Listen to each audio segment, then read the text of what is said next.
അള്ളാന്റെ റസൂല് പറയുക, അള്ളാഹു ലോകത്തോട് പറഞ്ഞു, കുന്തു കൻസൻ മഖ്ഫിയ, ആരാലും അറിയപ്പെടാത്ത, ആരും അറിയാത്ത, മൂടപ്പെട്ട നിഗൂഢമായ ഒരു നിധിയായിരുന്നു ഞാൻ. നമുക്കെല്ലാവർക്കും അറിയാം, ഒരു നിധിയുണ്ട് എങ്കിൽ ആ നിധി ഏതെങ്കിലും ഭൂമിയുടെ അന്തർഭാഗത്തോ അതല്ലെങ്കിൽ ആരും കാണാത്ത ഒരു ഭാഗത്താണ് നിധി ഒളിച്ചിരിക്കുക. അതുകൊണ്ടാണ് പത്മനാഭസ്വാമി ക്ഷേത്രത്തിന്റെ നിലവിറ തുറന്നിട്ടുണ്ടോ, അതിന്റെ താട് പൊളിച്ചിട്ടുണ്ടോ എന്ന് സുപ്രീം കോടതി പോലും ചർച്ച ചെയ്തത്. ആ നിലവറ തുറക്കാൻ പാടില്ല, അതിൻ്റെ ഉള്ളിലുള്ള നിധിയുടെ വ്യാപ്തി എത്രയാണെന്നറിയില്ല, സ്വർണ്ണാഭരണത്തിന്റെ കണക്കറിയില്ല, വജ്രത്തിന്റെ വ്യാപ്തി അറിയില്ല, അതിന്റെ മൂല്യധനം നിർണയിക്കാൻ കഴിയില്ല. ഇങ്ങനെ നിധി എന്ന് പറയുന്നതിന്റെ പ്രധാനപ്പെട്ട ഒരു സ്വഭാവം തന്നെ അതിന്റെ വില എന്താണ്, അതിന്റെ വ്യാപ്തി എന്താണ്, അതിന്റെ ആഴം എന്താണ് എന്ന് നിർണയിക്കാൻ ആർക്കും കഴിയില്ല എന്നതാണ് നിധിയുടെ പ്രത്യേകത. അല്ലാഹു സുബ്ഹാനഹു വ തആല പറയുകയാ, ഞാൻ അതേപോലെ അതാരാലും നിർവചിക്കാൻ കഴിയാത്ത, ഒരാൾക്കും വില നിശ്ചയിക്കാൻ കഴിയാത്ത, ഒരാളുടെയും ചിന്തകൾക്കോ അറിവുകൾക്കോ ഒതുങ്ങാൻ കഴിയാത്ത ഒരു നിധിയായിരുന്നു ഞാൻ. കുന്തു കൻസൻ മഖ്ഫിയ, അങ്ങനെ ആരാലും അറിയപ്പെടാത്ത ഒരു നിധിയായി ഞാൻ ഇങ്ങനെ നിൽക്കുമ്പോ അള്ളാഹു പറയുകയാണ്, ഫഅറത്തു അൻ ഉറഫ, എല്ലാവരും എന്നെ അറിയണമെന്ന് ഞാൻ തീരുമാനിച്ചപ്പോ, അള്ളാഹുവിനെ അറിയുക എന്ന വിഷയം നാം ചർച്ച ചെയ്യുമ്പോ ആദ്യമായി അള്ളാഹു പറയുകയാ, ഫഅറത്തു അൻ ഉറഫ, ഞാൻ തീരുമാനിച്ചു എല്ലാവരും എന്നെ അറിയണമെന്ന്. അള്ളാഹുവിനെ, ഉടമസ്ഥനെ എല്ലാവരും അറിയണമെന്ന് ഉടമസ്ഥനായ അള്ളാഹു തന്നെ തീരുമാനിച്ചപ്പോൾ അള്ളാഹു പറയുന്നു, അള്ളാഹു എന്താ ചെയ്തത്? ഏതെങ്കിലും ഒരു വിളംബരം പ്രകടിപ്പിക്കുകയല്ല. ഏതെങ്കിലും അറിയപ്പെടാത്തൊരു കാര്യം അറിയണമെങ്കിൽ അത് പരസ്യമാക്കാൻ വേണ്ടി പലവിധ പോംവടികൾ നമ്മുടെ മുമ്പിലുള്ളതുപോലെ അള്ളാഹു പറയുകയാണ്, ആരാലും അറിയപ്പെടാത്തൊരു മഹാനിധി കുംഭമായി നിന്ന് ഞാൻ എല്ലാവരാലും അറിയപ്പെടണമെന്ന് ഞാൻ തീരുമാനിച്ചപ്പോ, അങ്ങനെ എല്ലാവരും എന്നെ അറിയണമെന്ന വിദ്യയുടെ ഒരേ ഒരു ഭാഗമായിട്ടാണ്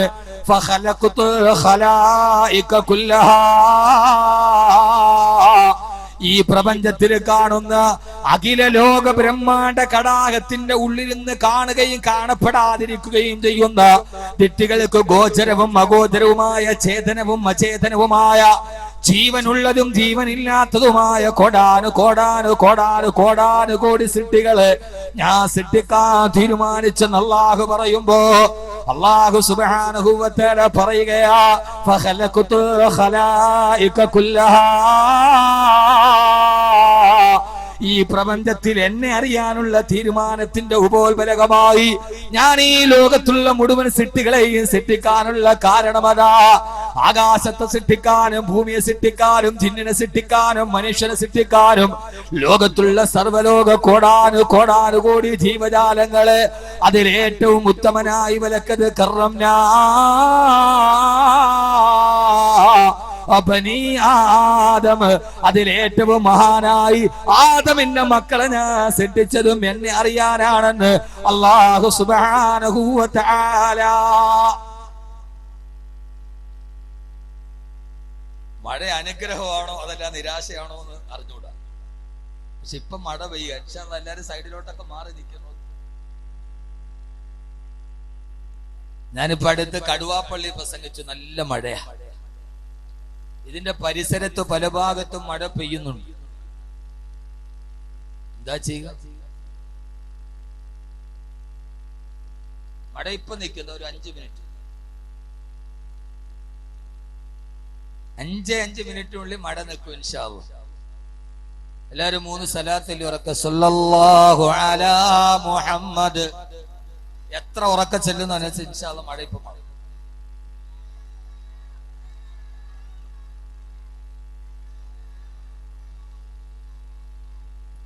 സല്ലല്ലാഹു അലാ മുഹമ്മദ് സല്ലല്ലാഹു അലൈഹി വസല്ലം.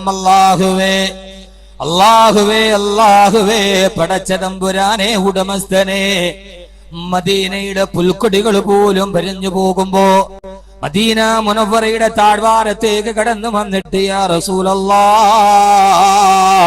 ഹബീബായ നബിയേ, നാൽക്കാലികൾ വിശന്ന് കരയുകയാണ്, വയലേലകൾ വറ്റി വരണ്ടു പോവുകയാണ്, ഞങ്ങൾക്കും മഴ വേണം തിരുദൂതരെ എന്ന് മദീനത്തിന്റെ സ്വാർത്ഥവാക സംഘം പറയുമ്പോ ആകാശത്തേക്ക് റിസാലത്തിന്റെ വിരൽ ഉയർത്തിയിട്ട് അല്ലാഹുവേ അല്ലാഹുവേ അല്ലാഹുവേ, ചോദിച്ചാലും തളരാത്ത ഖജനാവിന്റെ ഉടമസ്ഥനെ തമ്പുരാനെ, ഈ ജനതക്കും മഴ വർഷിപ്പിക്കണേ എന്ന് ദുആ ചെയ്യുമ്പോ ഏത് റിസാലത്തിന്റെ പൂങ്കരങ്ങളാണോ, ഏത് റിസാലത്തിന്റെ നാവുകളാണോ കരത്തിന്റെ പുറകെ നാവിന്റെ റിസാലത്തിന്റെ നാവ് കൊണ്ട് മദീനയിൽ മഴ തിമിർപ്പിച്ച് വെയ്യവനെ തമ്പുരാനെ, അവസാനം മദീനയുടെ മലയോരങ്ങൾ മഴവെള്ളത്തിൽ തിമിർത്ത് കളിക്കുമ്പോ മദീനബിയെ യാ റസൂലല്ലാഹ്, അതേ മദീനത്തെ കോടി വന്ന് മദീനബിയെ ഞങ്ങൾക്ക് മഴ മതി, ഇത് നിർത്താൻ പറയൂ തിരുദൂതരെ എന്ന് പറയുമ്പോ അതേ റിസാലത്തിന്റെ വിരലുകൾ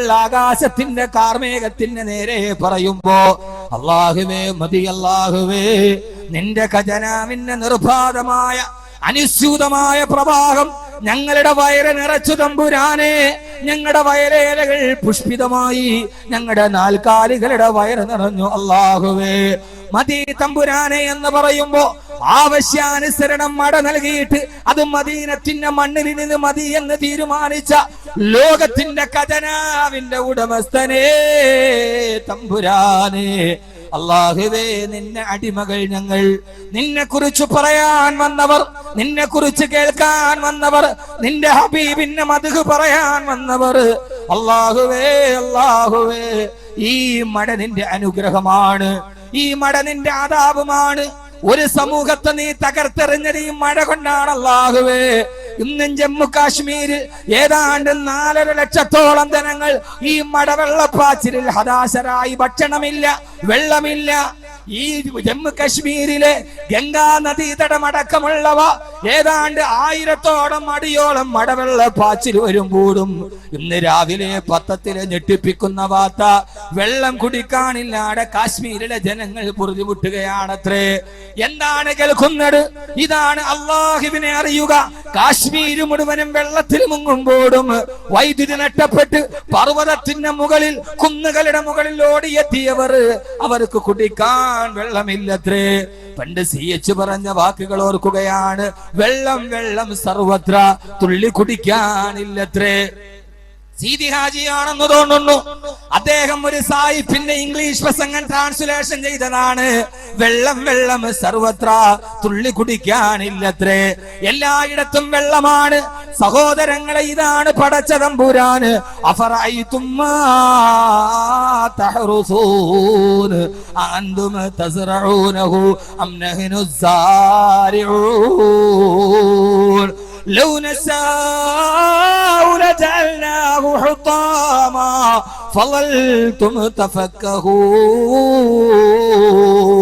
അല്ലാഹു പറയാണ്, മനുഷ്യ ആകാശത്തേക്ക് നോക്കടാ, ആകാശത്ത് നിന്ന് മഴ വർഷിപ്പിക്കുന്നതാരാണ്? അഫറഅയ്തും മാ തഹ്റുസൂൻ, ആകാശത്ത് നിന്ന് അഫറഅയ്തുമുൽ മാ അല്ലദീ തശ്റബൂൻ അൻതും അൻസൽതുമൂഹു മിനൽ മുസ്നി അം നഹ്നുൽ മുൻസിലൂൻ. വിശക്കുമ്പോൾ, ദാഹപരവശരാകുമ്പോ നിങ്ങൾ കുടിക്കുന്ന വെള്ളത്തുള്ളി നിങ്ങൾക്ക് തന്നതാരാണ്? അല്ലാഹുവിനെ അറിയുക എന്ന വിഷയം പറയുമ്പോ പെയ്തൊടിഞ്ഞു പോയ ഒരു ചെറിയ മഴത്തുള്ളിയുടെ മുകളിൽ സന്ദർഭോചിതമായിട്ട് ഞാൻ എന്റെ വിഷയത്തെ കൊണ്ടുപോവുകയാണ്. മഴത്തുള്ളി കാണുമ്പോൾ പടച്ച റബ്ബിനെ ഓർക്കുക. അല്ലാഹു ചോദിക്കുകയാണ്, നിനക്ക് കുടിവെള്ളം തരുന്നതാരടാ? നീ വിളിക്കുന്ന പ്രാർത്ഥനാ ദൈവങ്ങളോ, നിന്റെ മനുഷ്യാവതാരങ്ങളോ, നിന്റെ ഏതെങ്കിലും അവതാരങ്ങളല്ല. ആകാശത്ത് നിന്ന് പെയ്യുന്ന മഴത്തുള്ളികളെ നിർണയിക്കുന്നത് ഞാനാ. അല്ലാഹു ചോദിക്കുകയാണ്, ലൗ നശാഉ ലജഅൽനാഹു ഉജാജാ, ഞാൻ തീരുമാനിച്ചിരുന്നുവെങ്കിൽ കാർമേഘങ്ങളെ ഞാൻ പിടിച്ചു നിർത്തുമായിരുന്നു. ഒരു തുള്ളി വെള്ളത്തിന് വേണ്ടി നീ ദാഹപരവശനായി നടന്നു പോകുമായിരുന്നു. വെള്ളം എന്റെ അനുഗ്രഹമാണ്, മഴത്തുള്ളികൾ എന്റെ അനുഗ്രഹമാണെന്ന് അല്ലാഹു സുബ്ഹാനഹു വ തആല പറയുമ്പോ നിങ്ങൾക്കറിയുമോ എന്ന് എനിക്കറിയില്ല. അല്ലാഹു സുബ്ഹാനഹു വ തആല വിശുദ്ധമായ ഖുർആനിൽ ഒരു കഥ പറയുന്നുണ്ട്. സഖറഹ അലൈഹിം സബ്അ ലയാലിൻ വ സമാനിയത അയ്യാം. അല്ലാഹു പറയുകയാണ്, 7 രാത്രിയും 8 പകലും നീണ്ടു നിന്ന ഒരു പേമാരി തിമിർത്ത് പെയ്തപ്പോ ജമ്മു കാശ്മീർ 3 ദിവസമായി മഴ പെയ്തൊഴിഞ്ഞപ്പോ കേന്ദ്രസേനയ്ക്ക് പോലും ആർക്കും നിയന്ത്രിക്കാൻ കഴിയുന്നില്ലത്രേ. സഹായിക്കാൻ പോയ കേന്ദ്രസേനയെ ജമ്മു കാശ്മീരിലെ സാധാരണ ജനങ്ങൾ ആക്രമിച്ചുവത്രേ, അവരെ പിടിച്ചു നിർത്തിയത്രേ. അള്ളാഹു പറയുകയാണ്, 3 ദിവസത്തെ പ്രളയം കൊണ്ട് ഇന്ത്യ രാജ്യത്തിന്റെ ശിരോഭാഗമായ കാശ്മീർ ഒറ്റപ്പെട്ടു പോകുമ്പോ അള്ളാഹ് പറയുകയാണ്, 7 പകലും 8 രാത്രിയും നീണ്ടു നിന്ന ഒരു പേമാരി, ആ പേമാരി പെയ്തപ്പോഴാണ്, ആ മഴ പെയ്തപ്പോഴാണ് കൊന്നത്തെങ്ങിനേക്കാൾ വലിപ്പമുള്ള അലംതര കൈഫ ഫഅല റബ്ബുക ബിആദ് ഇറമ ദാത്തിൽ ഇബാദില്ലതി ലം യുഖ്ലഖ മിസ്ലുഹാ ഫിൽ ബിലാദ്. ഇതേവരെ ലോക ചരിത്രം കണ്ടിട്ടില്ലാത്ത, അടിവരയിട്ട് പഠിക്കുക, ഇതേവരെ ലോക ചരിത്രം കണ്ടിട്ടില്ലാത്ത അത്രയും ബൃഹത്തായ കൊന്നത്തെങ്ങിനേക്കാൾ വലിപ്പമുണ്ടായിരുന്ന മനുഷ്യരെ ആ മഴ കൊണ്ടാണ് ഞാൻ തകർത്തെറിഞ്ഞത്, ആ മഴയാണ് തകർത്തെറിഞ്ഞത്. എന്നിട്ട് അല്ലാഹു പറയുകയാ, ഞാൻ ഈ പറയുന്നത് ഖുർആൻ മാത്രം. വേറൊരു ഭാഗത്ത് ഒരു സമൂഹത്തെ തകർത്തെറിഞ്ഞ കഥ പറഞ്ഞിട്ട് നിന്നേക്കാൾ വലിയ നെഞ്ചൂക്കുള്ള, നിന്നേക്കാൾ കരുത്തുള്ള, നിന്നേക്കാൾ വലിയവരായൊരു ജനതയെ തെമ്മാടിത്തരം കാണിച്ചപ്പം മഴ കൊണ്ട് നശിപ്പിച്ചവനാ ഞാൻ. അതുകൊണ്ട് വഖുലിൽ ഹംദുലില്ലാഹ്, ഖുർആൻ അറിയുമെങ്കിൽ ഓതുക.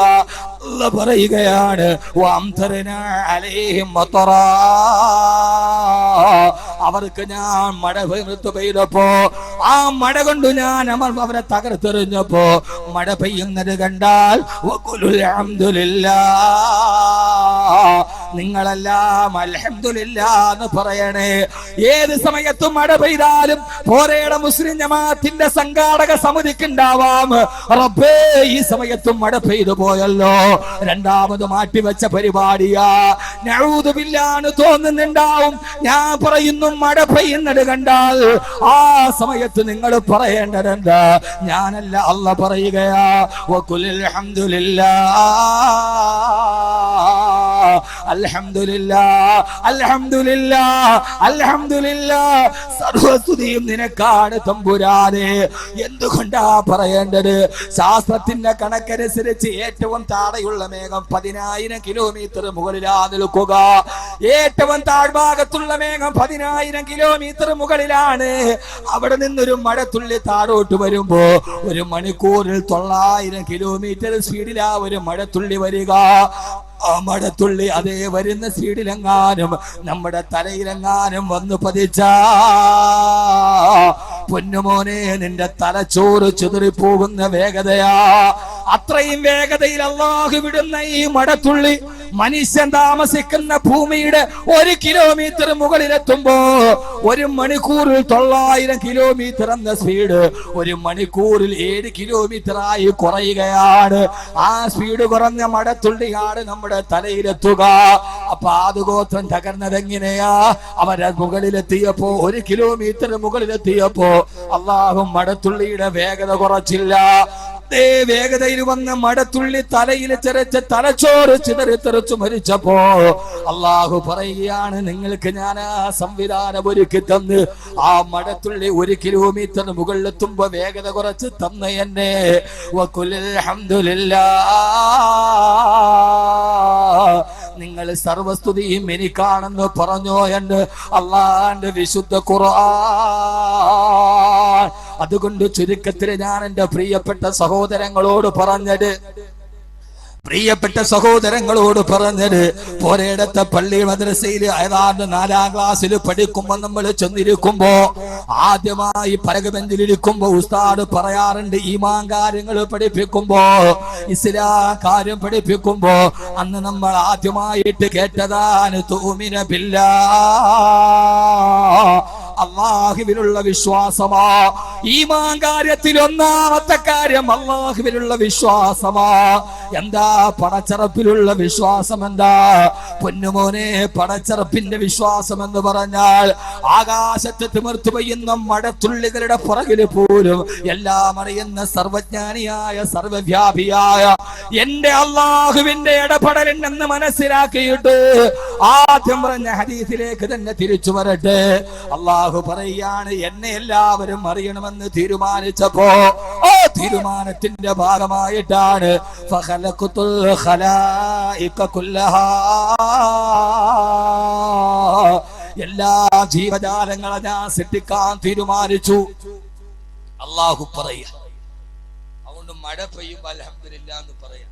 പക്ഷികൾക്ക് പോലും അള്ളാനെ അറിഞ്ഞിട്ടുണ്ട്. അറിയാത്ത ഒരേ ഒരു വർഗം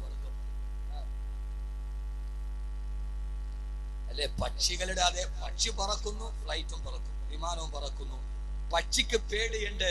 ഈ രണ്ട് ചിറക് അള്ളാഹുടെ കുദറത്ത്, വേറൊരു സംവിധാനം അതിനകത്തില്ല. ഫ്ലൈറ്റിൽ പിന്നെ സംവിധാനമുണ്ട്. ചില ഫ്ലൈറ്റുകൾ, ഖത്തർ എയർവേസിന്റെ ഫ്ലൈറ്റുകളൊക്കെ സമുദ്രത്തിൽ പോലും ലാൻഡ് ചെയ്യാൻ പറ്റും. ചില ഫ്ലൈറ്റുകൾ അടിയന്തര ഘട്ടത്തിൽ കടലിൽ പോലും ലാൻഡ് ചെയ്യാൻ പറ്റും. അത്രയും വലിയ സംവിധാനം ഫ്ലൈറ്റിനുണ്ട്. ആ സംവിധാനം പോലും പരുന്തിനോ കഴുകനോ ഇല്ല.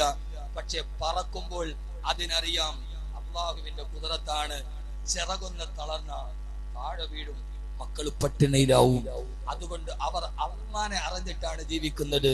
പക്ഷികൾക്ക് രണ്ടേ രണ്ട് ജോലിയേ ഉള്ളൂ. ഖുർആനാണ്. ഒന്ന് കുല്ലുൻ ഖദ് അലിമ സ്വലാത്തഹു വ തസ്ബീഹ, ഒന്ന് നിസ്കരിക്കുക, രണ്ട് തസ്ബീഹ്. ഈ രണ്ട് ജോലി നമുക്ക് ഓരോന്നും ഞാൻ ഉദാഹരണ സഹിതം ഖുർആനിൽ നമ്മൾ എന്തെങ്കിലും പറഞ്ഞിട്ട് പോയിട്ട് കാര്യമില്ല. പറയുന്ന കാര്യം വസ്തുനിഷ്ഠമായി മനസ്സിലാക്കും. വഅളെന്ന് പറഞ്ഞാൽ വെറും ഒരു ആസ്വാദനം മാത്രമാവാൻ പാടില്ല, കൽബിലോട്ട് ഇറങ്ങണം. യഥാർത്ഥത്തിൽ അതേപോലെ തന്നെ ഫ്ലൈറ്റിൽ സഞ്ചരിക്കും അല്ലെ. എത്രയോ യാത്രയിൽ ഞാൻ നേരിട്ട് കണ്ടിട്ടുണ്ട് എല്ലാ മുസ്ലിമും, അല്ലാത്ത ആളുകളൊന്നുമല്ല. ഞാൻ ഈ അടുത്ത സമയത്ത് ദുബൈയിൽ യാത്ര ചെയ്യുമ്പോൾ അടുത്തിരുന്ന ഒരാൾ ഹിന്ദുവാണ്, ഹൈന്ദവ സഹോദരൻ. അയാൾ എൻ്റെ അടുക്കലിരുന്ന് കുറെ നേരം സംസാരിക്കും. അടുത്ത സീറ്റാണ്, പരസ്പരം സംസാരിച്ചു. അപ്പോ എന്റെ യാത്രാനുഭവമാണ്. കുറെ കഴിഞ്ഞപ്പോ നമ്മുടെ ആകാശത്തിൽ ആ മലക്ക് വന്നു, വെള്ള മലക്ക്, എയർ ഹോസ്റ്റസ്. ആ മലക്ക് വന്നിട്ട് മെനു കൊടുത്തു. അപ്പൊ ഈ സഹോദരൻ എന്നോട് ചോദിച്ചു, ഇമാം, ഞാനൊരൽപ്പം ഡ്രിങ്ക്സ് കുടിക്കുന്നതിൽ നിങ്ങൾക്ക് എന്തെങ്കിലും വിരോധമുണ്ടോ? ഞാനെന്ത് പറയാൻ പറ്റും, എനിക്ക് അത്ര ഇഷ്ടമല്ല. അയാൾ കുടിച്ചില്ല.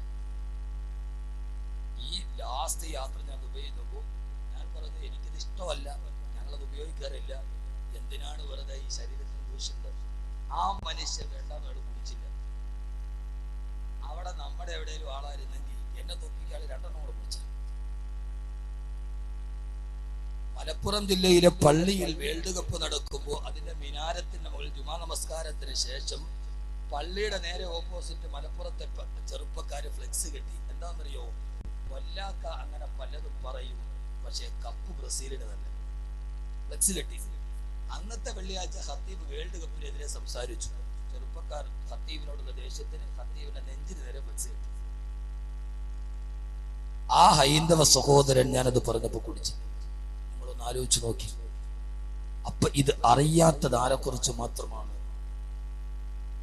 മനുഷ്യന് മാത്രം. ഇതൊക്കെ വളരെ അള്ളാഹു തന്നെ പറയുന്നതാണ്. ഇത് ഫ്ലൈറ്റ് പക്ഷിയുടെ അതേ സംവിധാനത്തില. അതിലിരുന്ന് കുടിക്കുമ്പോ ആ സമയത്തും അള്ളാഹുവിനെ മറക്കുമ്പോ ഇത് അള്ളാനെ തിരിച്ചറിയാത്ത ഒരേ ഒരു വർഗം മനുഷ്യനാണ്. ജിന്നുകൾ പോലും മനുഷ്യനെ പോലെ വളരെ പ്രധാനപ്പെട്ട ഒരു വർഗമാണ് ജിന്ന്. ജിന്നിനെ കണ്ടിട്ടുണ്ടോ? ഇല്ല. ജിന്നിനെ കണ്ടിട്ടില്ല. കാണണമെന്നുണ്ടെങ്കിൽ ഞാൻ പറഞ്ഞുതരാം, പോയി കണ്ടോളാവോ. ഇന്ന് വാതിൽ കഴിഞ്ഞ് പോയിട്ട് ആ പോരയുടെ പള്ളിയുടെ മെയിൻ വാതിലുണ്ടല്ലോ, മെയിൻ എൻട്രൻസ്, അതിന്റെ മുമ്പിൽ പോയിട്ട് ആ വാതിലിന്റെ നേരെ നീണ്ടു നിവർന്ന് അങ്ങ് കിടക്കാം. രാത്രി 2 മണിയൊക്കെ ആകുമ്പോൾ കാണാം. മെയിൻ വാതിലിന്റെ നേരെ അങ്ങ് നീണ്ടു നിവർന്ന് കിടക്കാം. രാത്രി 2 മണിയൊക്കെ ആകുമ്പോൾ ജിന്ന് കിടക്കാം. മനുഷ്യനെ പോലെ തന്നെ പ്രധാനപ്പെട്ട ഒരു വർഗമാണ് ജിന്ന്. ആ ജിന്നുകൾ മനുഷ്യനെ പോലെ തന്നെ നമസ്കരിക്കുന്നുണ്ട്, തസ്ബീഹ് ചെയ്യുന്നുണ്ട്, ഇബാദത്ത് ചെയ്യുന്നുണ്ട്. ജിന്നുകളിൽ 2 വിഭാഗമുണ്ട്. നല്ല ജിന്നുമുണ്ട്, മോശം ജിന്നുമുണ്ട്. മനുഷ്യരിൽ തന്നെ നല്ല ആളുകളും തമ്മാടികളും ഉള്ളതുപോലെ ജിന്നുകളിൽ നല്ല ജിന്നുമുണ്ട്, മോശമായ ജിന്നുകളുമുണ്ട്. ഈ മോശമായ ജിന്നുകളെയാണ് ഈ പലപ്പോഴും ചാത്തന്മാരെന്നൊക്കെ പേരിൽ സേവ നടത്തുന്ന ആളുകൾ മോശമായ ജിന്നുകളെ കുറിച്ചിട്ടാണ് ഇത് പറയുന്നത്. അതൊക്കെ വേറെ വലിയ വിഷയം. ആ വിഷയത്തിലേക്ക് നമുക്ക് തൽക്കാലം നടക്കേണ്ട. പെണ്ണുങ്ങൾ സമാധാനം ഉറങ്ങിക്കൊണ്ട് രാത്രി. ആ ജിന്നുകളിൽ പ്രധാനപ്പെട്ട ഭാഗം അവരും അല്ലാഹുവിനെ കൃത്യമായിട്ട് അറിഞ്ഞവരാ. ആദരവായ പ്രവാചകൻ നബി മുഹമ്മദ് മുസ്തഫ, ഹബീബായ നബി മുഹമ്മദ് മുസ്തഫ സല്ലല്ലാഹു അലൈഹി വസല്ലമ ഒരു ദിവസം അല്ലാഹുവിന്റെ പ്രവാചകൻ സല്ലല്ലാഹു അലൈഹി വസല്ലമ അല്ലാഹുവിന്റെ റസൂലിന്റെ സഹാബത്തിന് വിശുദ്ധമായ ഖുർആൻ പഠിപ്പിച്ചു കൊടുക്കവേ സൂറത്തുർ റഹ്മാനാണ് പഠിപ്പിക്കുന്നത്. അർ-റഹ്മാനു അല്ലമൽ ഖുർആൻ ഖലഖൽ ഇൻസാന അല്ലമഹുൽ ബയാൻ. വിശുദ്ധമായ സൂറത്തുർ റഹ്മാൻ പഠിപ്പിച്ചു കൊണ്ടിരിക്കവേ ഓരോ ആയത്തുകൾ എത്തിയപ്പോഴും അല്ലാഹുവിന്റെ റസൂലോടാൻ തുടങ്ങി. ഫബിഅയ്യി ആലാഇ റബ്ബികുമാ തുകദ്ദിബാൻ മറദൽ ബഹ്റൈനി യൽതഖിയാൻ ബൈനഹുമാ ബർസഖുൻ ലാ യബ്ഗിയാൻ ഫബിഅയ്യി ആലാഇ റബ്ബികുമാ തുകദ്ദിബാൻ. ആയത്തുകൾ ഓതിക്കൊണ്ടിരിക്കവേ അല്ലാഹുവിന്റെ റസൂൽ ചോദിച്ചു, സഹാബ ഇത്രയേറെ ആയത്തുകൾ ഓതിയിട്ട്, അല്ലാഹുവിന്റെ അനുഗ്രഹത്തെ കുറിച്ചുള്ള ആയത്തുകൾ ഓതിയിട്ട് എന്തേ നിങ്ങൾ സുജൂദ് ചെയ്യുന്നില്ല? ഞാൻ ഈ ഓതുന്ന ഖുർആൻ കേട്ടുകൊണ്ട് നിങ്ങളെ പോലെ തന്നെ ജിന്നുകളുമുണ്ട്. ആ ജിന്നുകളെല്ലാം സുജൂദിൽ കിടന്ന് പൊട്ടിക്കരയുകയാ. നിങ്ങൾ മാത്രം എന്തേ സുജൂദ് ചെയ്യില്ലെന്ന് ഹബീബായ നബി മുഹമ്മദ് മുസ്തഫ സല്ലല്ലാഹു അലൈഹി വസല്ലമ അല്ലാഹുവിന്റെ റസൂൽ ഖുർആൻ ഓതുന്നത് കേൾക്കാൻ എത്ര പതിനായിരക്കണക്കിന് ജിന്നുകളാണ് വന്നത്. ഇന്നും ഹജ്ജിന് വേണ്ടി പോകുമ്പോൾ മക്കയുടെ മറുഭാഗത്തൊരു പള്ളിയുണ്ട്. ആ പള്ളിയുടെ പേര് തന്നെ മസ്ജിദുൽ ജിന്ന് എന്നാണ്. ആ പള്ളിയുടെ പേര് തന്നെ ജിന്നിന്റെ പള്ളി. അവിടെയാണ് അല്ലാഹുവിന്റെ റസൂൽ ജിന്നുകൾക്ക് ഖുർആൻ പഠിപ്പിച്ചു കൊടുത്തത്. ഹബീബായ നബിയുടെ ഖുർആൻ കേൾക്കാൻ, ആ ഖുർആൻ കേട്ടിട്ട് പൊട്ടിക്കരയാണ്. അല്ലാഹുവിന്റെ കലാമ് കേട്ടിട്ട് പൊട്ടിക്കരയാൻ എത്രയോ ജിന്നുകളാണ് വന്നത്. മലക്കുകൾക്ക് പോലെ, ജിന്നുകൾക്ക് പോലെ, ഈ പറവകളെ പോലെ എല്ലാം അല്ലാഹുവിനെ സ്തുതിക്കുമ്പോ, എല്ലാം പടച്ചറപ്പിന്റെ മുമ്പിൽ പൊട്ടിക്കരയുമ്പോ അല്ലാഹു ചോദിക്കുകയാണ്, മനുഷ്യ, എല്ലാം അറിയുന്ന മനുഷ്യ, ഞാൻ പടച്ച മനുഷ്യ, ഞാൻ ബഹുമാനിച്ച മനുഷ്യ, എല്ലാം തന്ന മനുഷ്യ, നീ മാത്രം എന്തേ പടച്ചറപ്പിനെ തിരിച്ചറിയുന്നില്ല? അല്ലാഹു പറയുന്നുണ്ട്, വമാ ഖലഖതുൽ ജിന്ന വൽ ഇൻസ ഇല്ലാ ലിയഅ്ബുദൂൻ. ഈ മനുഷ്യനെയും ജിന്നുകളെയും ഞാൻ സൃഷ്ടിച്ചത് എനിക്ക് ഇബാദത്ത് ചെയ്യാൻ വേണ്ടി മാത്രമാ. ഇബാദത്തല്ലാതെ മറ്റൊരു ലക്ഷ്യമില്ല. അല്ലാഹുവിനെ അറിയലല്ലാതെ ലക്ഷ്യമില്ല. അല്ലാഹു പറയുകയാണ്, മാ ഉരീദു മിൻഹും മിൻ റിസ്ഖിൻ വമാ ഉരീദു അൻ യുത്ഇമൂൻ. ഒരു വാപ്പ കട്ടപ്പെട്ട് മക്കളെ വളർത്തുന്നത് എന്തിനാ? രാവിലെ മുതൽ വൈകുന്നേരം, അല്ലെങ്കിൽ വൈകുന്നേരം പോരേടം ചന്തയിൽ വന്നിട്ട് മീൻ വിൽക്കുന്ന പാവപ്പെട്ട മത്സ്യത്തൊഴിലാളി, ആ പാവപ്പെട്ടവൻ മീൻ വിൽക്കുന്നത് എന്തിനു വേണ്ടിയാ? രാവിലെ മുതൽ വൈകുന്നേരം വരെ പള്ളിക്കലോ പോരേടത്തുള്ള ക്രഷറിൽ പോയി പാറക്കല്ലുകളോട് കണ്ടുമുട്ടുന്ന പ്രിയപ്പെട്ട പിതാവ് മക്കളെ വളർത്തുന്നത് എന്തിനാ? വാർദ്ധക്യകാലത്ത് താനൊന്ന് കിടക്കുമ്പോ തന്റെ മക്കളുടെ കയ്യിൽ നിന്ന് ഒരു തുള്ളി വെള്ളം വാങ്ങിച്ചു കൊടുക്കാൻ, നാളെ തന്റെ മക്കളുടെ കയ്യിൽ നിന്ന് ഒരു തുള്ളി വെള്ളം വാങ്ങിച്ചു കൊടുക്കാമെന്ന ലക്ഷ്യത്തോടെയാണ് ഒരു വാപ്പ മക്കളെ പോലും വളർത്തുന്നതെങ്കിൽ അല്ലാഹു പറയുക, നിനക്ക് ഭക്ഷണം തരുന്ന, നിനക്ക് ആയുസ് തന്ന, നിനക്ക് മക്കളെ തന്ന, നിനക്ക് സൗന്ദര്യം തന്ന, നിനക്ക് കൈ തന്ന, നിനക്ക് കാല് തന്ന, നിനക്ക് മസ്തിഷ്കം തന്ന, നിനക്ക് ബുദ്ധി തന്ന, നിനക്ക് കച്ചവടം തന്ന, എല്ലാ അനുഗ്രഹങ്ങളും വാരിക്കോരി തന്ന ഞാൻ, മാ ഉരീദു മിൻഹും മിൻ റിസ്ഖിൻ വമാ ഉരീദു അൻ യുത്ഇമൂൻ. ഞാൻ നിങ്ങളിൽ നിന്ന് ഒരു പിടി ഭക്ഷണം പോലും നിങ്ങളോട് ഞാൻ ചോദിച്ചിട്ടില്ല മനുഷ്യ. ഞാൻ നിങ്ങളോട് ചോദിച്ചത് ഇബാദത്ത് മാത്രമാ, എന്നെ അറിഞ്ഞ് ജീവിക്കൽ മാത്രമാണെന്ന് അല്ലാഹുവിന്റെ വിശുദ്ധ ഖുർആൻ. അതുകൊണ്ട് എന്റെ പ്രിയപ്പെട്ട സഹോദരങ്ങളോട് എന്റെ വിഷയത്തിന്റെ ഭാഗമായി അള്ളാഹുവിനെ അറിയുക, പടച്ചറപ്പിനെ അറിയുക. അല്ലാഹു സുബ്ഹാനഹു വ തആല അവനാരാ? അവൻ നമ്മളോട് ചോദിച്ചതെന്താ? അവൻ നമ്മിൽ നിന്ന് ആവശ്യപ്പെട്ടതെന്താ? അവനോടുള്ള നമ്മുടെ ബന്ധം എങ്ങനെയാ? അള്ളാഹു നമുക്കത് അറിയാൻ, അത് ജീവിതത്തിൽ പകർത്താൻ അള്ളാഹു തൗഫീഖ് നൽകി അനുഗ്രഹിക്കുമാറാകട്ടെ. അള്ളാഹു തൗഫീഖ് നൽകി അനുഗ്രഹിക്കുമാറാകട്ടെ. അള്ളാഹുവിനെ അറിയേണ്ടതിന്റെ പ്രധാനപ്പെട്ട ഭാഗം, നമ്മുടെ എല്ലാവരുടെയും പ്രധാനപ്പെട്ട ഒരു വിശ്വാസമുണ്ട്. നമ്മൾ ഈമാൻ കാര്യം പറയുമ്പോ അള്ളാഹിനെ കുറിച്ച് അറിയാൻ നമ്മൾ പറയുക അൻതുഉമിന ബില്ലാഹ് വ മലായികതിഹി വ കുതുബിഹി വ റുസുലിഹി വൽ യൗമിൽ ആഖിർ